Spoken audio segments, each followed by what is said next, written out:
Bonjour à tous et bienvenue dans le JT des sports d'ici. Au programme, aujourd'hui on va parler des JO de Sochi qui se sont bien sûr terminés avec une belle position de Coralie Hug, on y revient tout à l'heure. Un mot de Cédric Tempier et bien sûr on commence avec la victoire des Rapaces contre Grenoble en match de play-off ce samedi soir, 7 buts à 1.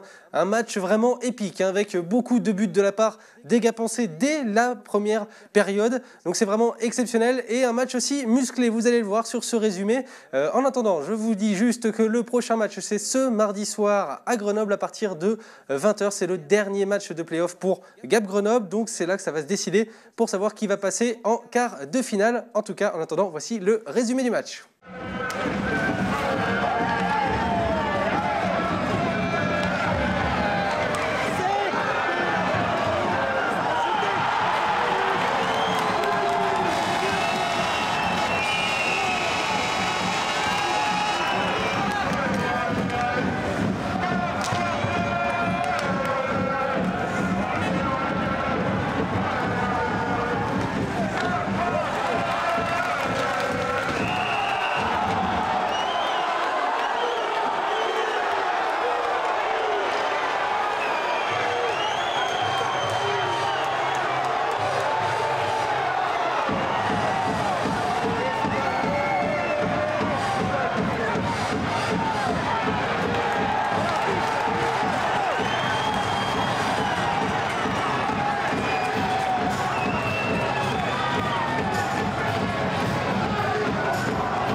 Allez, à présent, on écoute la réaction des capitaines de chaque équipe. Alexandre Corner pour Gap, bien sûr, et puis Baptiste Amar pour les Brûleurs de Loup.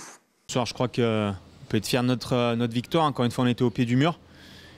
Et on a su réagir comme on l'a fait en cette fin de saison. Lorsqu'on a été au pied du mur, on a su rebondir. Et là encore ce soir, on l'a montré, et je pense de la plus belle des manières, avec une très bonne entame. On a rapidement marqué plusieurs buts et c'est vrai qu'après ça nous a permis de jouer un peu plus librement. C'est sûr qu'on avait un peu d'amertume, on l'avait un peu amer d'hier, parce que bon, c'est passé un petit peu comme ça au premier match déjà. Là ils nous refont le coup sur le troisième match. Donc c'est vrai que ce soir on avait vraiment à cœur entre guillemets de se venger et d'aller la chercher celle-ci. Et puis voilà, on l'a fait avec le cœur, avec les triples et je pense qu'on peut être fier de l'équipe ce soir. Chaque équipe a eu son moment fort pendant cette série. On a l'avantage de la glace qui est un avantage important, je pense. Voilà, nous de faire un très gros match de hockey mardi à la maison. Et malheureusement, on n'a pas su rectifier le tir justement après avoir pris ses débuts assez rapidement. On aurait dû jouer un petit peu plus avec le sens de l'urgence sur certaines décisions et ça n'a pas été le cas. Il y a un premier match très bon défensivement. Dans la lignée de ce qu'on veut produire, ce qu'on avait comme objectif depuis le début de la saison. On avait enfin trouvé un match un petit peu référent sur le plan défensif. Et aujourd'hui, tout l'inverse, vu que défensivement, on a donné beaucoup d'occasions dès le début du match. On continue et on termine, devrais-je dire, avec Sochi et la fin des épreuves. Et Coraline Hug qui a terminé de la plus belle des manières ses Jeux Olympiques ce samedi avec une très très belle 7e place sur le 30 km skate. Au micro de France Télévisions, elle a tenu à remercier tous ceux qui l'ont soutenue. Un joli clin d'œil aux Alpes du Sud. Coraline a été absolument sublime aussi. 7e place, elle me dit 8, mais non, te voilà 7e. C'est quand même un super résultat. Oui, je suis contente. Un petit peu déçue parce que j'ai essayé de jouer. Je suis partie de mon groupe, essayé de faire plusieurs attaques. Et puis malheureusement, je me fais un peu griller sur le sprint à la fin. C'est pas ta grande spécialité le sprint, donc tu avais vraiment fait tout le travail avant. Oui, après voilà, mon objectif était de faire mieux que l'année dernière au championnat du monde. Donc si je suis 7, je suis vraiment contente. Et puis je remercie bien tous ceux qui m'ont suivi jusqu'à présent, aidé, tout ça, ils se reconnaîtront. Voilà.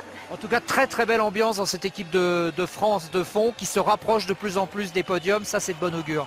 Oui, là on était un petit regroupé pendant toute la course, on était tout le temps ensemble dans le même groupe, donc ça montre bien notre homogénéité.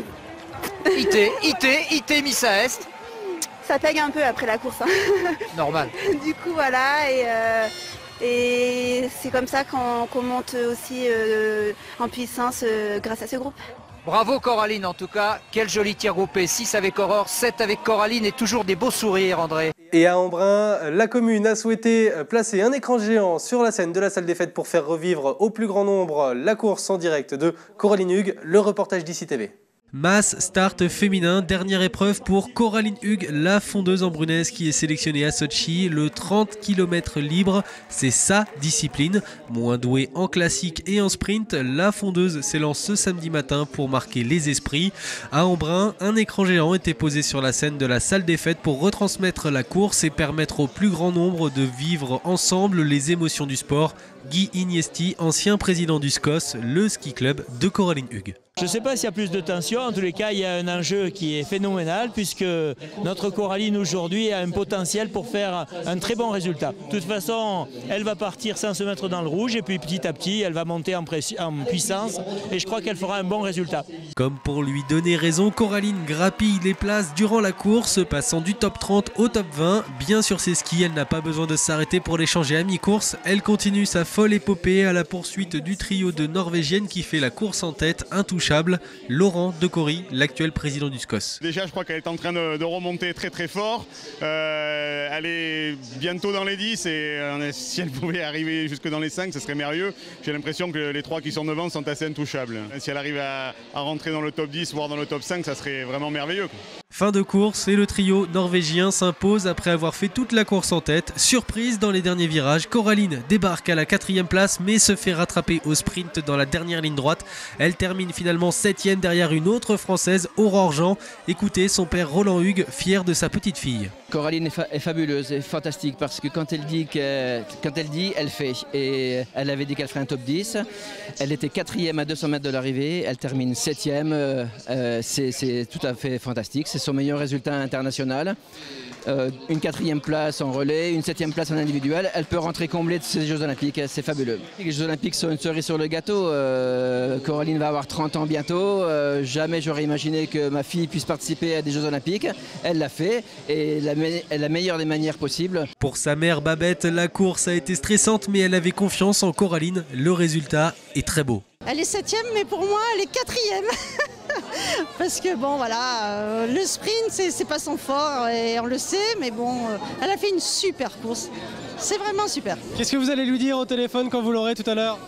Que je l'aime, et c'est super. Il ne faut pas qu'elle soit déçue de sa 7e place. Elle a fait tout ce qu'il fallait. C'est génial. Effectivement, Coraline est tellement compétitrice qu'une très belle 7e place ne lui suffirait pas. Malgré tout, elle a eu un petit mot de remerciement lors de son interview par France Télévisions pour tous ceux qui la soutiennent. Coraline, c'est à notre tour de te dire merci pour tous ces moments forts que tu nous as fait vivre.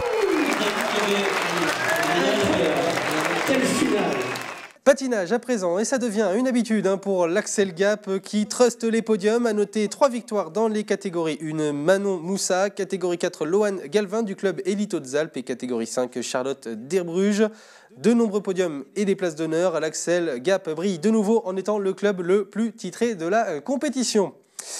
Un mot de moto avec Cédric Tempier, de la même famille que Stéphane Tempier. Donc Cédric Tempier qui a remporté une manche nationale enduro indoor à Tours ce week-end. C'est une très très belle victoire pour Cédric Tempier le jour de son anniversaire. Bon anniversaire Cédric, bien sûr. C'est sa première compétition dans cette nouvelle discipline enduro puisqu'il a mis entre parenthèses le trial pour se consacrer bien sûr à l'enduro. En tout cas, félicitations. Allez, un dernier mot de Sochi très très rapide pour vous montrer cette publicité norvégienne qui dénonce les lois russes sur l'homosexualité. Bien sûr, ça a fait le buzz pendant tous les JO. Et moi, je vous dis à très bientôt sur DC TV pour un nouveau JT des sports d'ici.